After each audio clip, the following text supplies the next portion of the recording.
আসসালামু আলাইকুম। ব্যক্তির চেয়ে দল বড়, দলের চেয়ে দেশ বড়।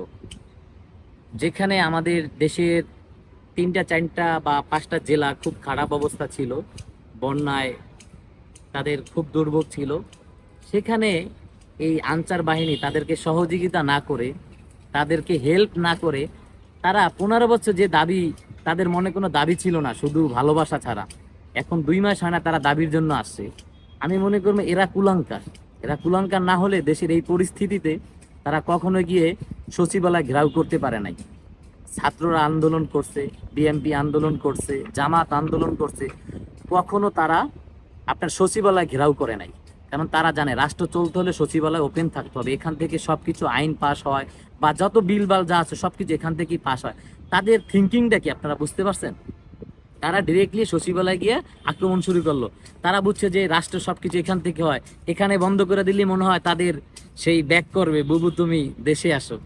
এদের থিঙ্কিংটা এরকমই ছিল। আমার কোনো দল নিয়ে বা বিরোধী দল নিয়ে কোনো রাগ-ক্ষোভ নাই। আমার রাগ-ক্ষোভ ছিল ভাই, এই সময় দেশের যে পরিস্থিতিটা এটা সবাই জানে ভাই, সবার হৃদয় কাঁদে। একটা বাচ্চা তার টিফিনের টাকা জমিয়ে একটা সাইকেল কিনবে, সেই টাকাটা আইনা মানে বন্যার্থীদের পাশে দাঁড়াইছে বা সহযোগিতা করছে। আমার গার পশম খাড়ায় যাচ্ছে কথাটা শোনার পর। মানে কতটা মনে কষ্ট লাগলে একটা মানুষ চলে আসে টিএসসির মোড়ে, হাজার হাজার কোটি কোটি টাকা উঠছে, মানুষগুলো মুরব্বী মানুষ অনেক দেখছে, 80 বছরের বৃদ্ধ লোক, সে তার ব্যাংকে জমানো টাকা এনে দিয়ে যাচ্ছে, এখানে সহযোগিতা করছে।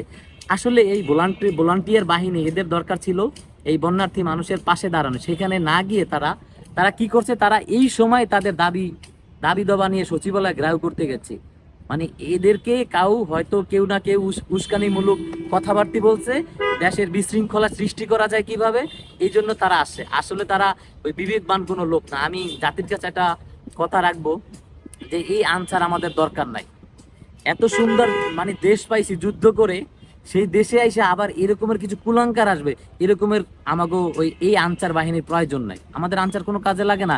আপনি দেখবেন মন্ত্রণালয়ে যান, আপনি পাসপোর্ট অফিসে যান, যে কোনো সরকারি রাজুক অফিসে যান, সেখানে আনসার এই চামচামি এই চামচামি, এখানে টাকা দাও সেখানে টাকা দাও।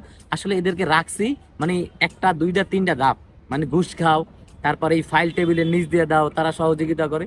তাদেরকে বাদ দিয়ে দেন, সব ঝামেলা মুক্ত। থানা আগে চলছে না, আগে পুলিশ ছিল না। এই যে পুলিশ কিছুদিন ছিল না, দেশ চলছে না, না দেশ অচল হয়ে গেছে, দেশ সুন্দরভাবে মাশাআল্লাহ চলছে। এরা ছাড়াও দেশ চলবে। আশা করি এদেরকে আর রাখার কোনো দরকার নাই, কারণ এদের ভিতরে নিম্নত মানের মনুষ্যত্ব নাই। যাদের কাছে মনুষ্যত্ব নাই, এই জাতি আমাদের প্রয়োজন নাই। আমরা মানুষের জন্য, যেখানে আওয়ামী লীগ বলেন, বিএনপি বলেন, যে কোনো রাজনৈতিক দল বলেন, এই বন্যার সময় অনেক আওয়ামী লীগ ভালো ভালো লোকজন তারা সহযোগিতা করছে, তারা এখানে ছুটে চলে গেছে। আমরা নিজেরা অনেক সরাসরি দেখেছি বা ভিডিওর মাধ্যমে দেখেছি। কই আমাদের তো কোনো রাগ-ক্ষোভ ছিল না যে মানুষের জন্য, তারা তো মানুষ না। তো অতএব এই জাতি আমাদের, এই আনসার বাহিনী আমাদের দরকার নাই। এদেরকে একদম নিঃস্ব করে দেন, এদেরকে একদম বাদ করে দেন।